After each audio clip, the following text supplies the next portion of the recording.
तो नाभिक के विघटन में क्या होता है, एक भारी नाभिक होता है यानी कि हैवी न्यूक्लियस होता है, वो क्या होता है दो या दो से अधिक हल्के नाभिकों में टूट जाता है और इस टूटने की प्रोसेस में बहुत सारी एनर्जी निकलती है। इसी को अपन क्या कहते हैं, न्यूक्लियर फिजन यानी कि नाभिकीय विघटन। समझाइए। तो इसमें एक एग्जांपल दिया हुआ है इसका यूरेनियम 235। ये तुम्हारी प्रोटॉन की संख्या होती है और ये तुम्हारी किसकी संख्या होती है, द्रव्यमान की संख्या होती है। इसमें न्यूट्रॉन और प्रोटॉन दोनों होते हैं, ठीक है। तो यूरेनियम का न्यूक्लियस है, यूरेनियम है 92 इसमें क्या होता है, इस पर बौछार की जाती है न्यूट्रॉनों की, किसकी, न्यूट्रॉनों की। तो हमने क्या किया, इस पर एक न्यूट्रॉन से बौछार करी, तो जब अपन इस पर न्यूट्रॉनों की बौछार करते हैं तो ये यूरेनियम 235 था, इससे क्या बन गया, यूरेनियम 236 बन गया। ये इससे अस्थिर होता है ना, हल्का अस्थायी नाभिक होता है।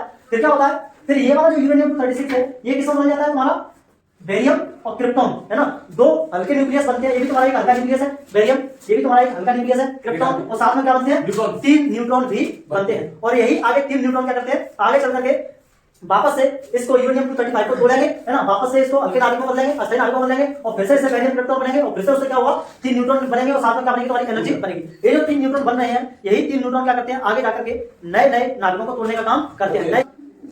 तो नाभिकीय विघटन ने हमें सिखाया कि शक्ति किसमें नहीं है, आकार में नहीं है, शक्ति किसमें है, पूरी की पूरी शक्ति एक छोटे से न्यूक्लियस में छिपी हुई है ना। तो जो एक न्यूक्लियस कितनी सारी एनर्जी का कर रहा है, प्रोड्यूस कर रहा है। न्यूक्लियस कहाँ है, ये तुम्हारा एटम है, एटम के अंदर न्यूक्लियस है, सारी की सारी एनर्जी का सोर्स कौन है, ये न्यूक्लियस है ना, जिसका आकार बहुत ही छोटा होता है।